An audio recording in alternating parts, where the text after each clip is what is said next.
Hello everyone, we will be doing our week 13 CFL predictions, picks, whatever you want to call it, and I will be, picking my teams today who I think will win this week and kind of my reasoning behind it. Now before we start, please make sure to subscribe if you are new to the channel. Now let's get to it. The first game will be on Friday, so tomorrow, September 2nd, Ottawa heads on over to Montreal. And this is a really important game for both sides. The Owls are at the point where they're 4-6, and if they could get a nice little win here, they could be looking at being right on the heels of the Toronto Argonauts, who are 6-5. And the Red Blacks, of course, picked up their second win of the season last week against the Edmonton Elks. Ottawa has a lot more to lose here if they do lose. But of course, Montreal is in a spot where if they could get the win and get a little bit closer as the season winds down to being at that 2 spot, or maybe even claiming the 1 seed in the East, it'd be a lot more comfortable than having to worry about what's happening in the West and then looking at the standings above and around you. As for who I'm going to be picking this game, I'm going to be picking Montreal. This is a very tough game because Montreal is super inconsistent as well as Ottawa. I'm not exactly sure who is starting this game. From what I could find, it seemed like Arbuckle would be starting for the Red Blacks, but you never know. Trevor Harris versus Nick Arbuckle. You think of what both quarterbacks have been able to do in their time in the league, and of course Arbuckle's time has been turbulent. Harris has had more success at various points. I think I'm going to go Harris here. I like the offensive group more of the Alouettes with Harris at quarterback compared to Arbuckle. Arbuckle, not a bad quarterback by any means, guy hype up. But in general, you look at the weapons that the Owls have, and then if they get William Stanback back, I think they'd be in much better shape. But here we are with that, and of course, we will see how that one goes. Then we get a great game, of course, between the Winnipeg Blue Bombers and the Saskatchewan Roughriders. Now, this is historic. This is, a rivalry game. This is everything for both sides. And this comes at a great time for Winnipeg, as all year has really been great. And the Roughriders, of course, have been able to string together some wins as of late as well to break over 500. This is a game that means a lot for both sides, not only because the Riders need to get some wins back after going 4-5 and then working their way above 500, but because Winnipeg, if they win this game, I believe, is able to clinch a playoff spot. And what better place to do it than at your arch-rival stadium in front of their fans who, let's be honest, they hate Winnipeg. With everything they've got. Saskatchewan, that's how they are. Of course, that's how Winnipeg is as well. Winnipeg fans hate the Rough Riders. This is going to be a doozy. I expect it to be a very physical game with possibly a lot of flags, a lot of late hits, stuff like that, because it is a rivalry game.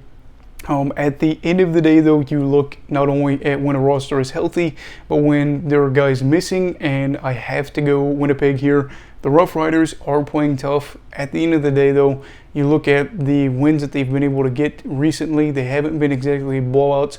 They haven't been uber convincing, and this is the best team that they're playing in the CFL. At the end of the day, when the Blue Bombers know that a playoff spot's on the line and they have motivation. Additionally, with this, I would expect Winnipeg to win this one, hoping that it's close, but I have no idea. We'll have to see.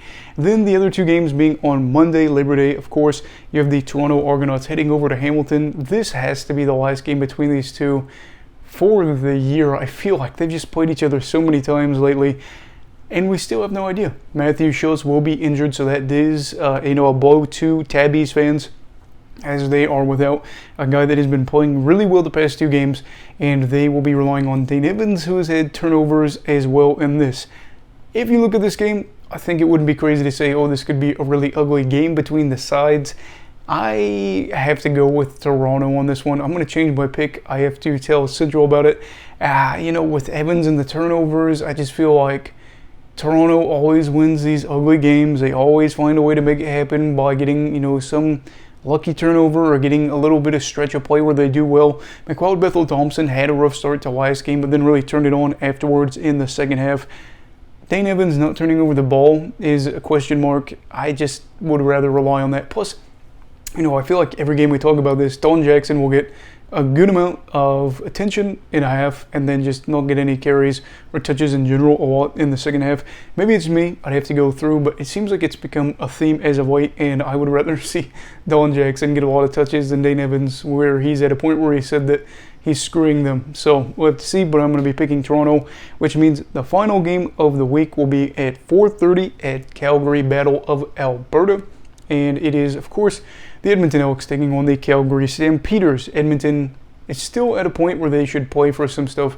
We knew that they were focused more on the future, but they have exceeded expectations in some ways and have 3 wins on the season. Nothing better to do than to spoil your rivals a year, as Calgary has had a pretty good year, lost, of course, to BC and Winnipeg.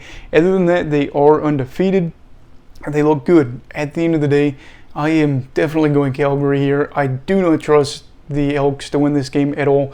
They have some issues. Running back, of course, with James Wilder Jr. being out, they're kind of trying to figure out what's going to be going on in their backfield. And then you look at their defense, they got to stop Malik Henry, Bagleton, etc. And then the 3 monsters in the backfield that the Stamps have in general just doesn't make sense. Calgary has got a group that I like on defense as well in certain matchups, and of course I believe Jameer Thurman is back and healthy, so he's a guy that I'm really high on as a linebacker.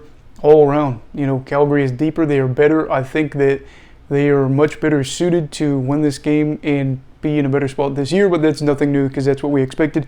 So that's all for this video. My picks are Montreal, Winnipeg, Toronto, and Calgary. I'd love to hear your picks and your reasoning down below as to why.